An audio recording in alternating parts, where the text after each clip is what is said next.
کیسے اپنا سب کچھ شہری کو سونپنے کے باوجود بھی آزب کے خیالوں میں کھوئی رہتی۔ وہ تو شہری کے ہر فعل کا موازنہ آزب سے اس وقت بھی کر رہی تھی جب اسے یہ بھی احساس نہیں ہوا تھا کہ وہ آزب سے محبت کر بیٹھی ہے۔ اب جب کہ اسے یہ احساس ہو چکا تھا تو شہری کی ہو کر یہ کیسے ممکن تھا کہ وہ آزب کی یادوں سے پیچھا چھڑا لیتی۔ شہری پچھلے کئی روز سے بار بار اس سے کہہ رہا تھا اب ہمیں شادی کر لینی چاہیے، ہماری منگنی کو 3 سال ہونے کو ہیں، تمہاری کیا رائے ہے؟ فروا کو سمجھ نہیں آ رہی تھی کہ اچانک شہری پر شادی کا بھوت کیوں سوار ہو گیا ہے۔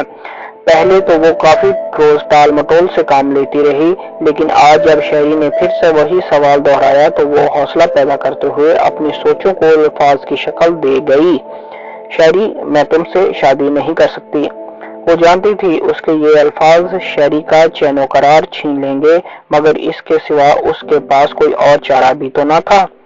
وہ یہ بھی تو نہ کر سکتی تھی کہ شہری یہ سمجھ کر اس پر اپنی محبتیں نشاور کرتا رہے کہ اس کے دل میں صرف وہی بسا ہے اور وہ اس کے برعکس آزب کے خیالوں میں کھوئی رہے۔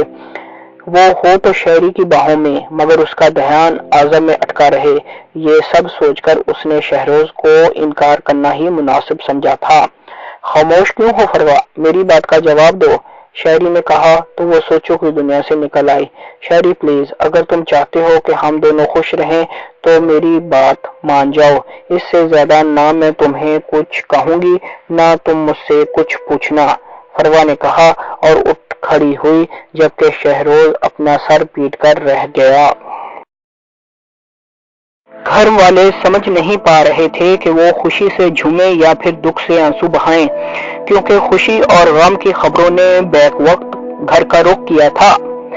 ایک طرف تو اماں خود جا کر آزب کو پھر سے اس گھر میں لے آئی تھیں اور حیرت کے باعث سب کے حلق سے یہ بات نیچے نہیں اتر پا رہی تھی۔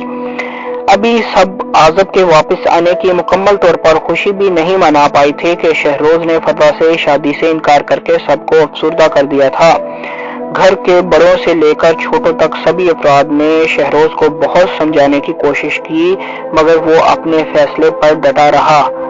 کہاں ہے وہ نالائق، جب ایک طرح سے سب تیاریاں مکمل ہیں تو اسے اب انکار کی سوجی ہے؟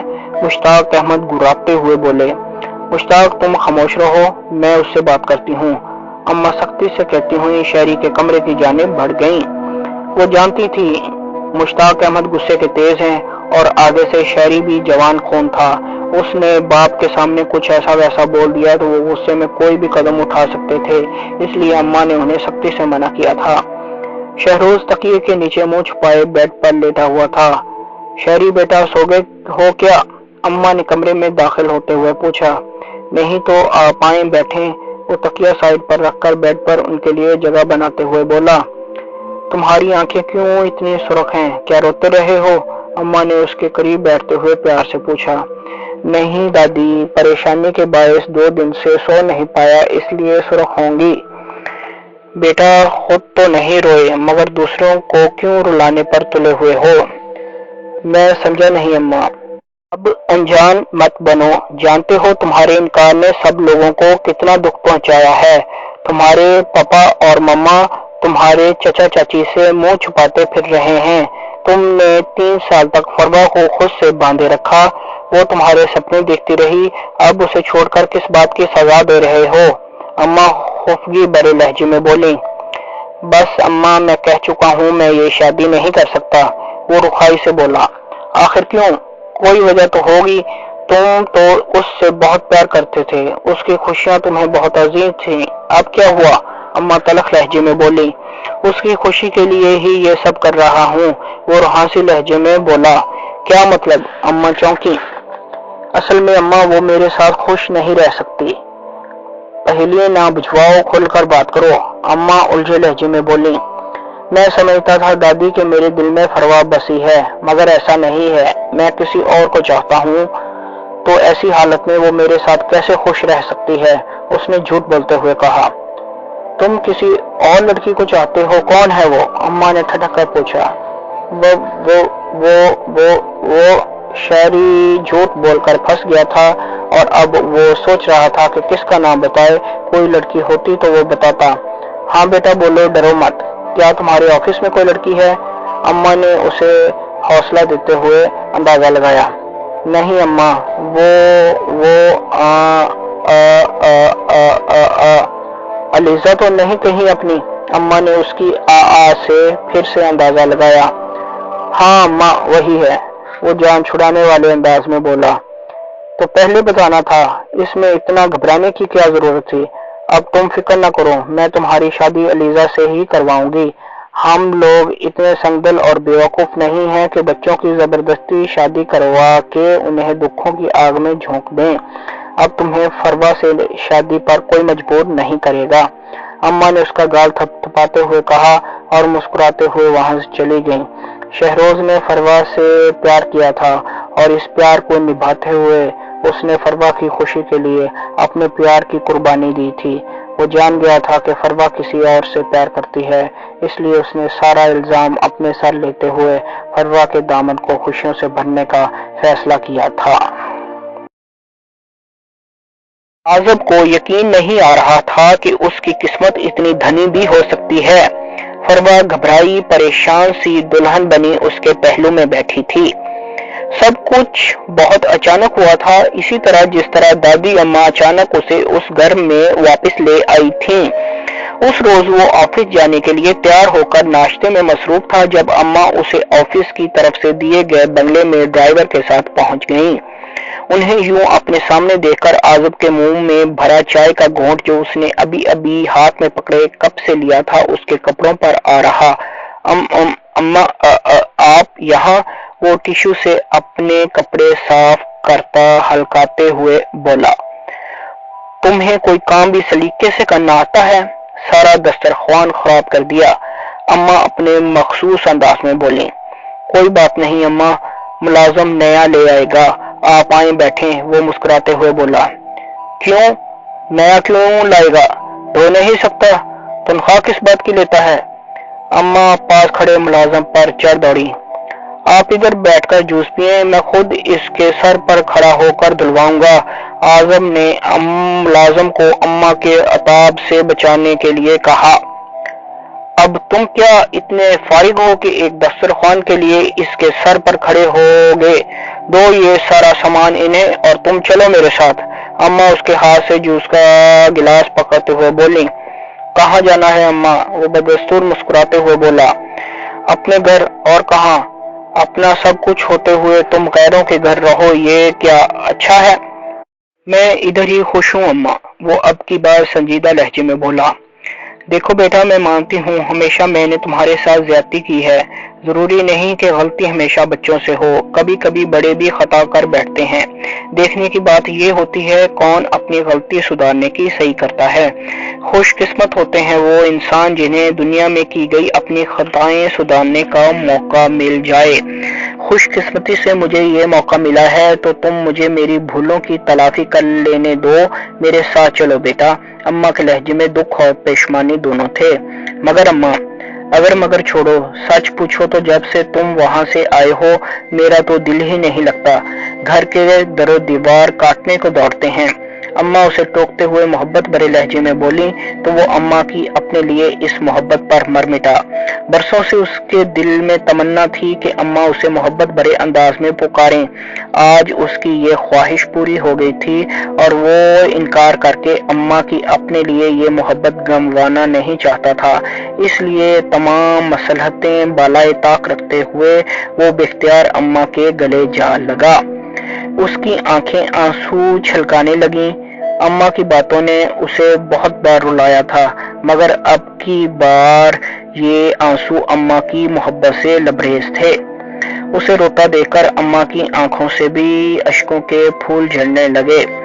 بیٹا، تم واقعی نیک ماں باپ کی اولاد ہو، میں ہمیشہ تمہیں برا بھلا کہتی رہی، تمہیں ظلم کی چکی میں پیستی رہی اور بدلے میں تم نے میرے چند پیار بھرے بولوں کے عوض میری تمام خطائیں درگزر کر دیں۔ میں سمجھ ہی نہیں سکی کہ تم مجھ سے اتنی محبت کرتے ہو۔ اب میں تمہیں اتنا پیار دوں گی کہ اسے سمیٹنے کے لیے تمہیں اپنا دامن بہت چھوٹا لگے گا۔ اماں اسے اپنے بازو میں بھرتے ہوئے بولیں، نہیں اماں، مجھے پہلے بھی کبھی آپ سے کوئی خاص گلہ نہیں تھا، اور نہ اب میرے دل میں آپ کے لیے کوئی کدورت ہے۔ میں نے ہمیشہ آپ کی عزت کی ہے اور کرتا رہوں گا، وہ بھیگے لہجے میں بولا۔ پھر اماں نے اسے وہاں سے کوئی سامان بھی نہیں اٹھانے دیا اور اپنے ساتھ لگائے گاڑی میں لے آئیں۔ گھر پہنچنے تک اماں اس سے مختلف باتیں کرتی رہیں، پھر عازب کو اس کے کمرے میں لے آئیں۔ اماں نے اب کی بار اس کے لیے اپنے کمرے کے ساتھ کا کمرہ سیٹ کروایا تھا۔ لگتا تھا کہ وہ اب عازب کو اپنی نظروں سے دور نہیں رکھنا چاہتی تھیں۔ اماں اسے کمرے میں چھوڑ کر واپس گئیں تو اس نے سب سے پہلے احمد کو فون کیا اور اسے تمام حالات بتائے۔ احمد سب سن کر آگے سے کچھ کہنا چاہتا تھا، مگر وہ اس کی بات سنے بغیر اسے آئندہ کا لاحِ عمل بتانے لگا۔ میرے دوست، کمپنی میں میری سیٹ اب تمہیں سنبھالنی ہے، کیونکہ میرے خیال میں تم اس وقت کمپنی میں وہ واحد شخص ہو جو اس سیٹ کے حقدار ہو اور کمپنی کی ترقی کو برقرار رکھ سکتے ہو۔ یہ بات میں سر فہیم کو اپنے رضائن کے ساتھ کہہ دوں گا۔ مجھے یقین ہے تم کمپنی کے لیے کی گئی میری محنت کو رائے گاہ نہیں جانے دو گے، اس نے مسکراتے ہوئے کہا اور ریسیور رکھ دیا۔ وہ جانتا تھا احمد اس کے اس اچانک اقدام سے حیران و پریشان ہوگا اور اس کی بات سنے بغیر اس کے اس طرح ریسیور رکھنے پر جھنجھلا رہا ہوگا، اس لیے احمد کی حالت کے پیش نظر اس کے لبوں پر بے اختیار مسکراہٹ بکھر گئی تھی۔ شام تک وہ باری باری سب گھر والوں سے مل چکا تھا، مگر ابھی تک اس کا فروا سے سامنا نہیں ہوا تھا۔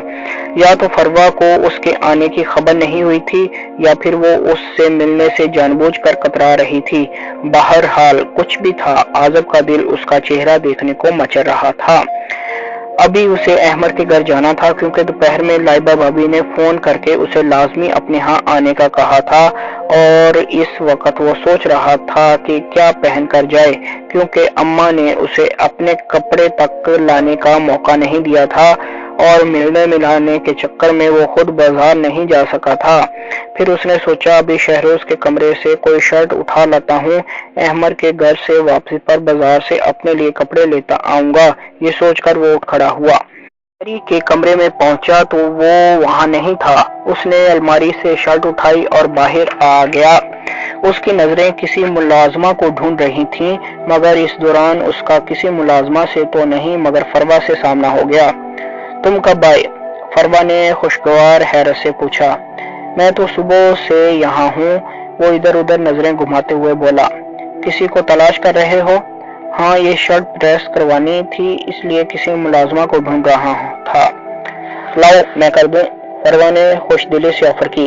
چھوڑو، تمہیں تکلیف ہوگی، وہ تکلف سے بولا۔ تکلیف کیسی؟ اور تم کون سا روز روز آتے ہو؟ وہ اس کے ہاتھ سے شرٹ پکڑتے ہوئے بولی۔ اب میں نہ جانے کے لیے آ گیا ہوں، وہ مسکراتے ہوئے بولا۔ کہاں؟ فروا نے جاتے جاتے ٹھٹک کر پوچھا۔ اسے لگا جیسے وہ ابھی کہہ دے گا تمہاری زندگی میں۔ اس گھر میں اور کہاں؟ مگر وہ اس کی توقع کے برعکس بولا۔ کیسے؟ فروا نے حیرت سے پوچھا۔ وہ اس طرح کہ اماں مجھے اپنا پیار لٹاتے اور دکھاتے ہوئے اس گھر میں واپس لے آئی ہیں۔ یہ تو بہت اچھا ہوا، وہ خوش کن انداز میں بولی اور اپنے دل کی دھڑکن چھپانے کے لیے شرٹ پریس کرنے کے بہانے وہاں سے چلی گئی۔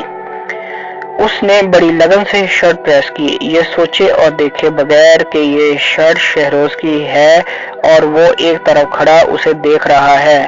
شرٹ پریس کرنے کے دوران بار بار فروا کے ہونٹوں پر مسکراہٹ دوڑ رہی تھی اور شہروز اس کی اس کیفیت سے محظوظ ہو رہا تھا۔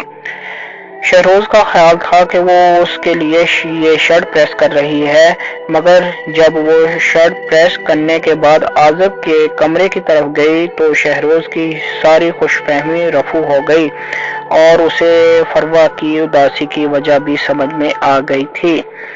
عازب جب تیار ہو کر باہر نکلا تو اس کا شہروز سے سامنا ہوا۔ سوری یار، تم سے پوچھے بغیر تمہاری شرٹ لی، تم کمرے میں نہیں تھے ورنہ میں پوچھے بغیر نہ اٹھاتا۔ اعظم نے اس کے کندھے پر ذرا دیر کے لیے ہاتھ رکھتے ہوئے کہا۔